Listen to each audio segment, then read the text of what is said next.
Today, I'd like to talk to you about how much money students spend on average. How much money do you have on you right now? Чувак, у меня очень много денег. All right. So, let's talk about how much money students spend on food here at UGA.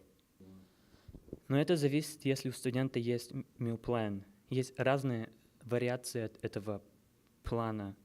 Если брать обычный 7-дневный, который позволяет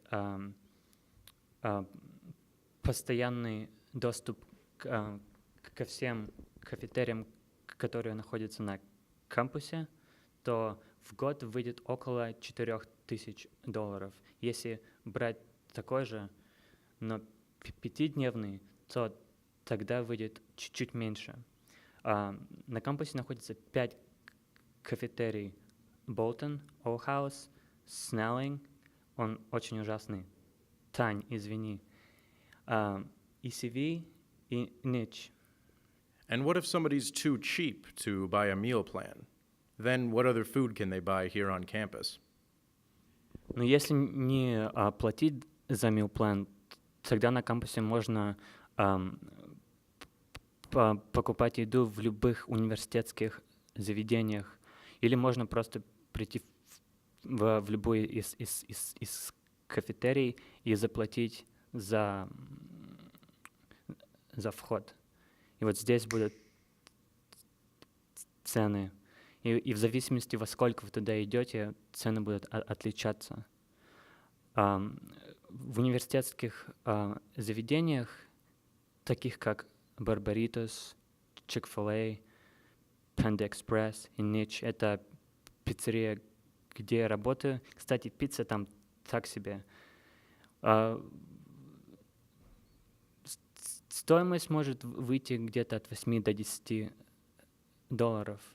Но если вы не хотите тратить так много денег на это, можно просто поехать в магазин и купить продукты и научиться готовить. What's up, guys? Of course, you know me. This is Budgeting Adult 101. So when you're an adult, make sure, one, you have a job, because you can't pay for anything if you don't have money. But also make sure you know the difference between necessary and desirable goods. Is something necessary? Do you need it? Versus something you just want. If you can hold off a little bit, I'd advise to do it until you can pay for it and still pay for bills, lights, electricity that you can eat. Alright, but that's Snapchat. See you later.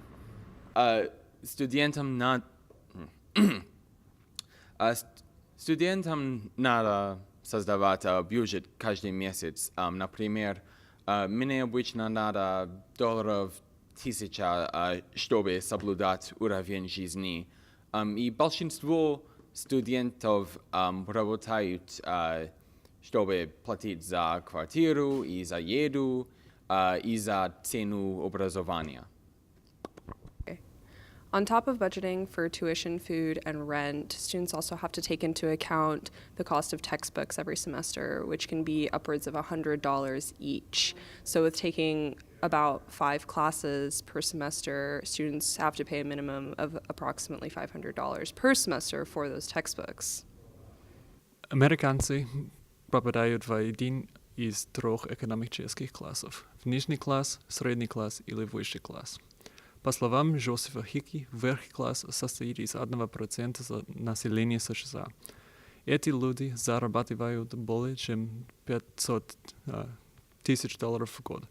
Средний класс составляет почти половину населения и включает людей с доходом от $35 до $100,000 в год. Наконец, нижний класс состоит из примерно 5-10-2% жителей. У представителей этого класса часто нет образования после окончания школы. The distribution of wealth in our country is alarming. According to many polls, 40% of our country's wealth is held by only 1% of the population, while the poorest 80% of people in America hold only 7% of our country's wealth. The median household income is about $59,000. This would be the equivalent of 3,378,806 rubles. For perspective, the average income of a doctor in America is $189,000, and the average income for a teacher is $36,000. In America, the federal budget is passed by Congress, which is then sent off to the president to be signed and approved.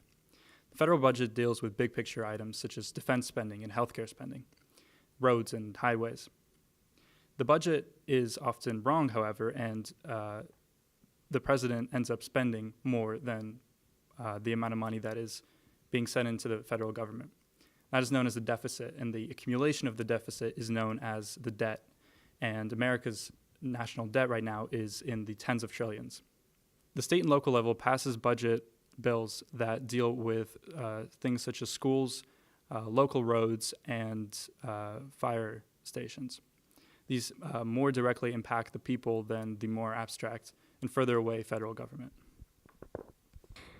Inflation is a term used to describe a rise in the prices for goods and services for a given period of time. It is calculated by using Consumer Rate Index, which is a measure of the change in price paid by consumers for goods and services. There are two types of inflation, which are demand pull and cost push. Demand pull occurs when the demand for goods and services exceeds supply, and cost push occurs when the demand for goods and services increases due to high productivity costs that limit supply. And the current inflation rate in the United States is 2.2% over the last 12 months. This is pretty close to the 2% target rate set by the Federal Reserve, but if we compare the inflation rates for last year and this year, the monthly rates, you would notice that in January of 2018, the inflation rate was 0.54% compared to 0.58% in 2017, which is much higher than 2018. But in February, you would see that the inflation rate was 0.45%, compared to 0.31% in 2017, which is significantly higher. Инфляция – это общее увеличение цен на товары и услуги в течение продолжительного влияния. Экономисты считают, что инфляция происходит из-за дисбаланса между денежной и товарной массой. Вот хороший пример. Когда он впервые появился, гамбургер Big Mac стоил 45 центов. То было в 1962 году. Сегодня он уже стоит почти $4. В основном это в связи с инфляцией.